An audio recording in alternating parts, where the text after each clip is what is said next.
cabe. Bukan. Cili. Iya, cabe. Cabe. Ini enak. Ini sedap. Enak. Tahu ketemu lagi dengan Rizka Yuni. Ya, kalau saya menggunakan bahasa Indonesia harus pindah negara begitu. Bahasa-bahasa dialek Jakarta bukan lagi cuma kedengaran di Jakarta, bro, tapi sekarang makin sering muncul di YouTube Malaysia. Dan gara-gara itu, netizen Malaysia mulai bereaksi. Ada yang ngakak, ada yang kesel, dan ada juga YouTuber Malaysia yang mulai ngomel-ngomel. Lah kok bisa? Apa salahnya sih dialek Jakarta masuk ke sana? Terus, kenapa bisa bikin panas kuping para konten kreator Malaysia? Yuk, kita kupas tuntas. Tenang, nggak ada yang nyinyir. Yang ada malah bikin ketawa sambil mikir. Diawali dari yang nggak disengaja. Jadi ceritanya beberapa tahun terakhir, makin banyak orang Malaysia yang suka nonton konten-konten dari Indonesia. Apalagi konten lifestyle, gaming, podcast, sampai prank-prankan receh. Nah, karena sering nonton mereka, jadi kebawa logatnya. Kalian pasti tahu dong gaya ngomong ala Jaksel atau Jakartans yang ada campuran Inggrisnya dikit-dikit, terus ekspresi khas kayak sumpah lo, gila sih ini. Ya gitu-gitu deh. Ternyata gaya ngomong itu mulai diadopsi sama beberapa konten kreator muda di Malaysia. Awalnya sih lucu-lucuan biar kontennya lebih variatif, tapi lama-lama jadi tren. Malah kebiasaan memakai bahasa Inggris dialek Jakarta lu gue. Etnis Tionghoa dan India pun banyak yang tidak memakai bahasa Melayu. Yang bikin YouTuber Malaysia meradang. Anda sedar tak? Kita orang Melayu ni merupakan salah satu punca kenapa bahasa Malaysia jadi macam sekarang ni.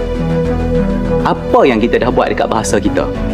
Kita orang Melayu sendiri ni pun masih ramai yang tak fasih nak menggunakan bahasa Malaysia.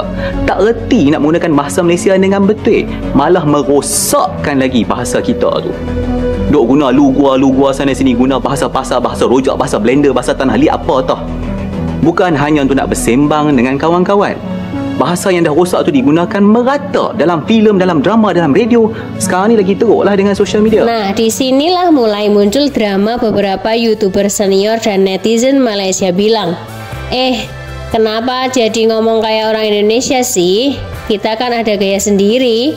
Ada yang ngerasa identitas budaya Malaysia kayak mulai dikikis gara-gara banyak konten lokal yang sekarang kebawa-bawa dialek Jakarta. Bahkan ada yang bilang ini bentuk penjajahan budaya digital. Wah, berat banget istilahnya ya. Tapi di sisi lain nggak sedikit juga yang ngepilain. Biasa aja lah, namanya juga globalisasi. Bahasa kan terus berkembang. Lagi pula itu bentuk apresiasi bukan penjajahan. Makin panas kan? Seberapa kuat sih pengaruh dialek Jakarta? Oke, kita lihat. Oke, coba kita lihat faktanya. Konten Indonesia memang merajai YouTube Asia Tenggara. Channel-channel gede dari Indonesia kayak Atta, Deddy Corbuzier, Raditya Dika, sampai podcast-podcast ala Depok Selatan punya jutaan views. Dan banyak juga penontonnya dari Malaysia. Jadi nggak heran kalau gaya bahasa dan selera humornya juga merembes ke Malaysia. Yang dulunya ngomongnya kau buat apa, sekarang berubah jadi lo ngapain sih?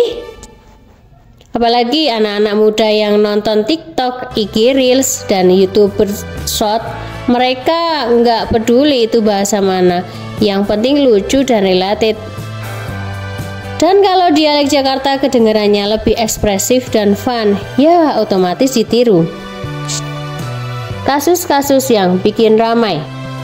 Salah satu momen yang bikin geger itu di waktu ada YouTuber Malaysia ngomong, gue udah lapar banget nih, sumpah ya, gila lo. Langsung deh kolom komentar dibanjiri, bro, kenapa gaya lo Indo banget? Malaysia hilang identity. Weh, ini Malaysia bukan Jakarta. Tapi ada juga yang ngebelain, biarin aja asal kontennya seru. Kan sama-sama Melayu, santai aja lah. Jadi benar-benar terbelah, bahkan ada debat khusus di Twitter dan forum-forum online Malaysia soal ini.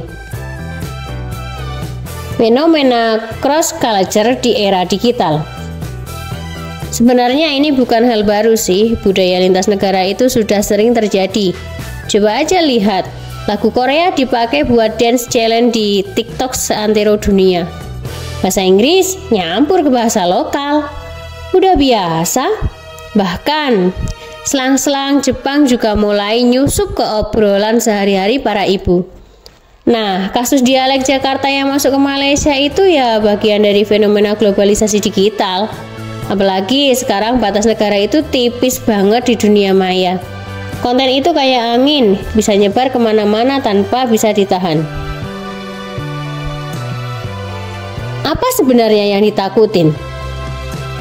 Yang ditakutin sebagian orang Malaysia bukan cuma masalah bahasa doang, tapi lebih ke arah takut kehilangan jati diri. Mereka takut kalau anak muda Malaysia jadi lebih kenal bahasa-bahasa yang mereka serap daripada lah weh atau alahai. Takut kalau yang keren itu bukan lagi gaya lokal, tapi gaya luar. Padahal bisa aja dua-duanya jalan bareng, nggak harus pilih salah satu. Bisa jadi kesempatan juga loh. Lagian kalau dilihat dari sisi lain, ini justru bisa jadi peluang kolaborasi. Konten kreator Malaysia dan Indonesia bisa bikin konten bareng, bikin audiens mereka makin luas.